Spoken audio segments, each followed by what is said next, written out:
మనకు తెలియకుండా ఇరుక్కుపోయే ఈ స్కామ్ గురించి మనందరం తప్పకుండా తెలుసుకోవాలి. ఈ వీడియోని చివరి వరకు చూడండి.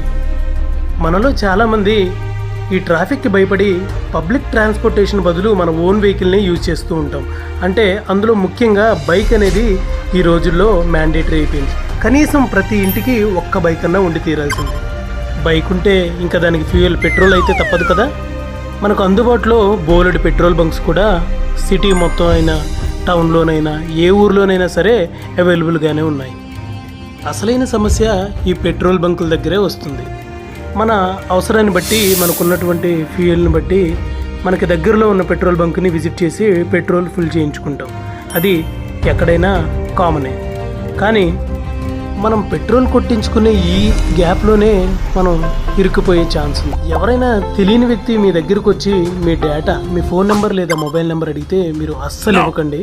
లక్కీ డ్రా అని చెప్పి లేదా ఈ పెట్రోల్ బంక్ 50 లేదా 100 ఇయర్స్ కంప్లీట్ చేసుకుందని చెప్పి ఒక పర్సన్ మీ దగ్గరికి పెన్ తోటి కొన్ని స్లిప్స్ తోటి వస్తే మీ పేరు మరియు మీ మొబైల్ నెంబర్ అస్సలు ఇవ్వకండి. ఎందుకంటే ఈ పర్సన్కి ఆ పెట్రోల్ బంక్కి ఎలాంటి సంబంధం ఉండదు.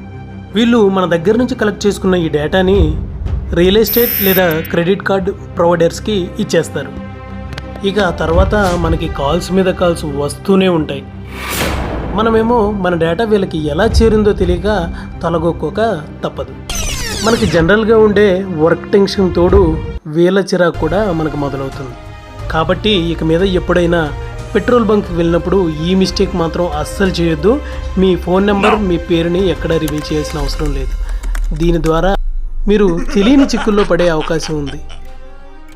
ఇంకా అంతటితోటే అయిపోలేదండి. మన టైం బాగోపోతే ఇది చాలా దూరం వెళ్ళే అవకాశం ఉంది. కాబట్టి మన పర్సనల్ ఇన్ఫర్మేషన్, మెయిన్గా మన పేరు మరియు మన మొబైల్ నెంబర్ రెండు ఎక్కడ రివీల్ చేయాల్సిన అవసరం లేదు. మీకు తెలిసిన వాళ్ళలో ఎవరైతే రెగ్యులర్గా పెట్రోల్ బంకుకు వెళ్తుంటారో వాళ్ళకి ఇమీడియట్గా ఈ వీడియోని షేర్ చేయండి. వాళ్ళకి చాలా యూజ్ అవుతుంది. అంతేకాకుండా మీ ఇంట్లో ఉండే ప్రతి ఒక్కరికి ఈ విషయం గురించి చెప్పండి. అంతేకాకుండా మీ ఫ్యామిలీ, ఫ్రెండ్స్, కొలీగ్స్, ఫ్రెండ్స్ అందరికీ వీలైనంత వరకు ఈ వీడియో రీచ్ అయ్యేలా చూడండి. ఎందుకంటే మనకు తెలిసిన ఇన్ఫర్మేషన్ కూడా మన వాళ్ళకి చెప్పకపోవడం ఇంకా పెద్ద తప్పు. ఈ వీడియో యూజ్ఫుల్ అనుకుంటే మన ఛానల్ని సబ్స్క్రైబ్ చేయండి. మీ ఫ్రెండ్స్ అండ్ ఫ్యామిలీకి రిఫర్ చేయండి. ఒక్కటి గుర్తుంచుకోండి, ఏదైనా మనకు ఫ్రీగా వస్తుందంటే అందులో ప్రోడక్ట్ మనమే.